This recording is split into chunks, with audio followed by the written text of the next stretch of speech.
Okay then, welcome to Good Morning Football presented by Intuit QuickBooks. You're throwing audibles left and right. I might talk about that, I might. Yeah, I'm Aaron Rodgers at the line.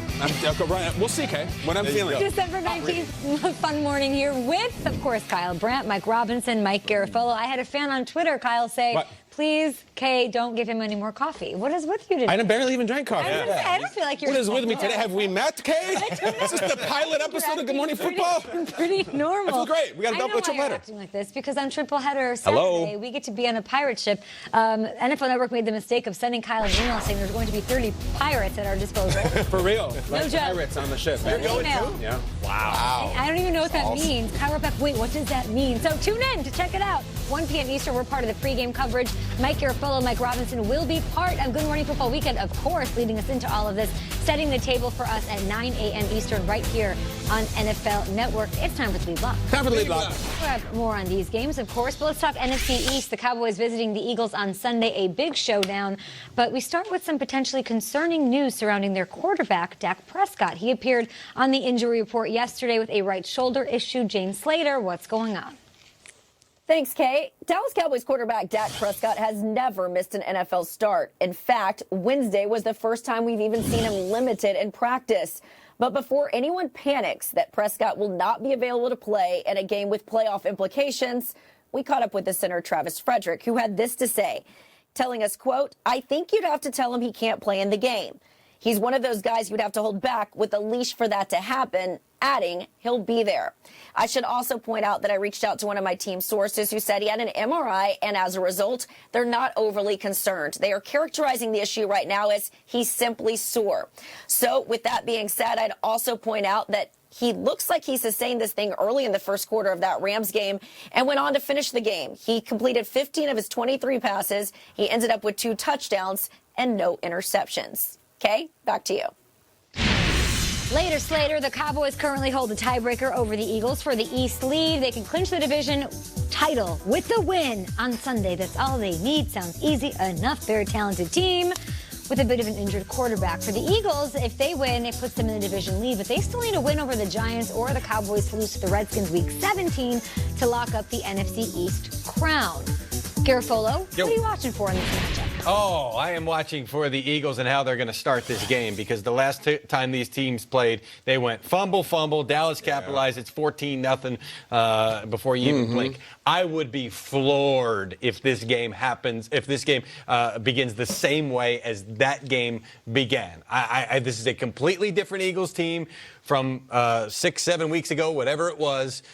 This is a lot more confident, and also they understand the importance coming into this game of protecting the football. So I'd be floored if they turned the ball over like that How do you know early that, in the game. You're around the team. Is it just a different vibe, a different feeling? It is. Oh, it's a completely different vibe. I mean, that team was like a deer in headlights, the way that they played that game.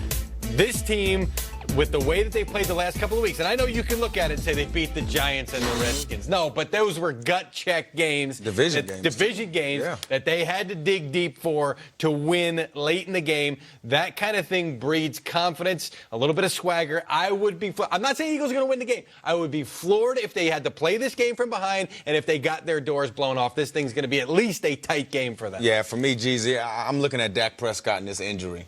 What if Fletcher Cox and this defense and this top-ranked rush defense, who's only allowing 90 rush yards a game, what if they show up, man, and stop Ezekiel Elliott, stop this line of scrimmage that the Dallas Cowboys has, and the game falls on the shoulder of Dak Prescott? Look, his numbers have been awesome this year. But I don't think he's had an AC joint sprain all year. That thing is painful, guys. I'm sure he's going to get, medicine to make sure that he can't feel it as much and all of those types of things. But what happens if he gets hit? You know what I mean? What happens if he has to fall on it? To me, the game will come down to that type of rub if the Dallas Cowboys want to win this game. Dak Prescott dealing with a index finger injury to his right and a wrist injury as well. You mentioned Zeke Elliott. Zeke Elliott sitting down with our very own Michael Irvin. Yeah? Yes, you can see that on Game Day morning on Sunday. Mike's a Cowboys guy? Is that true? You didn't know? No, I heard. I want to see the Cowboys pounce. It's kind of what I want to kill them. Killer instinct. They're going against a wounded animal. Let's be honest. You got to jump that thing.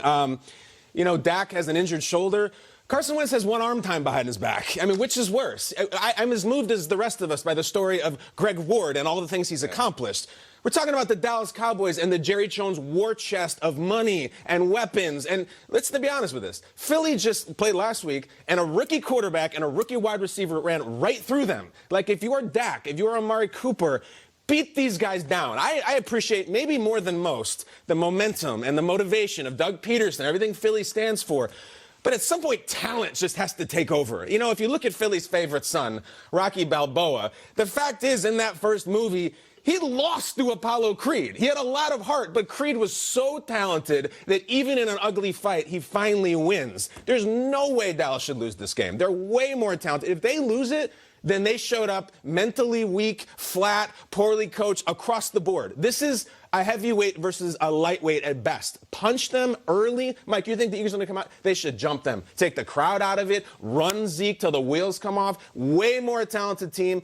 Devastating loss. I can't even imagine the Jerry Jones media session if they lose this game in Philly to Arcega-Whiteside. Like, forget about it. No, they should kill them. But how confident are you that they can string it together? Not that confident. Back-to-back. Really? You're not that confident? Have you seen the Cowboys do it back-to-back weeks that should give anyone any confidence that Greg Ward, the only wide receiver to catch a pass last week, and Aguilar could be back. He could. What if he makes a huge catch? Miles Sanders rises to the occasion, and they do Rocky the whole thing up. I mean, who knows? Yeah, and you know what I'm saying? I have no confidence the Cowboys can do it back-to-back weeks. I don't either. I'm saying should, not will. 100%. Dallas has given us nothing this year to count on them. They just better. I was on the radio in Philly last week, and we were talking about these two teams, and I said, don't act like the Cowboys are just dead and they're not going to show any signs of life. You know, even when you get the paddles out and you still, even if the patient's clear, you get that flicker for a second. Was that the flicker last week? That was their one. Yeah, exactly. And then you call it. Maybe. But that's the thing. They can't get bored with running the football. It seems like sometimes they have success and then they say, "Hey, we're having success. Let's just throw the ball all over." Bread and butter. Go back to it. Just run the football. You got two backs capable of getting over 100 yards rushing. Do it. But Mike, this comes up all the time. Against the Eagles' run defense, though, if it's not working. We say it. Kay's been saying it a lot. The fans are like, why don't we run it? Someone as smart as Kellen Moore and Jason Garrett, why don't they then? What is the answer? Not rhetorically. Because they're in love with Dak and Amari. Because Jim Schwartz is no dummy either. He knows what's going to happen. This is a season-long thing, though, it feels like. That Zeke has not been the lead horse. It's been Dak. It's human nature, guys. Offensive play callers, they're doing things. I mean, just look at what happened with the Rams this season. You know, Sean McVay's throwing the ball a lot more just from straight drop back. It just happens. It's the natural human thing. You want to do more as opposed to, look, it ain't broke. Don't fix it. It's like in Madden. You want to run those crazy plays. You know, where's the off tackle works every time. It's kind of true. We're going to be breaking this one down. It is Sunday. We'll be keeping an eye right here on NFL Network. Lane Johnson, Nelson Aguilar still aren't practicing. Jordan Howard's been out. He has a chance to return as well to sort of try to even things up between these two in the NFC East. More Good Morning Football on the way with Jeezy and M-Rob and KB and myself. The Rams, you mentioned them, they're fighting for that last spot in the playoffs against the Niners on Saturday night. Is the surf and turf of our trip. Isn't it? All three games are pretty good. Surf and turf, and then you have souffle at the end. Of course. And ahead of a huge Saturday game against the Bucs, we've got Texans D lineman DJ Reader on the show. Got to go at Jameis. Somebody got to stop Jameis, When are you become all in on Jameis? A couple weeks ago. I used to be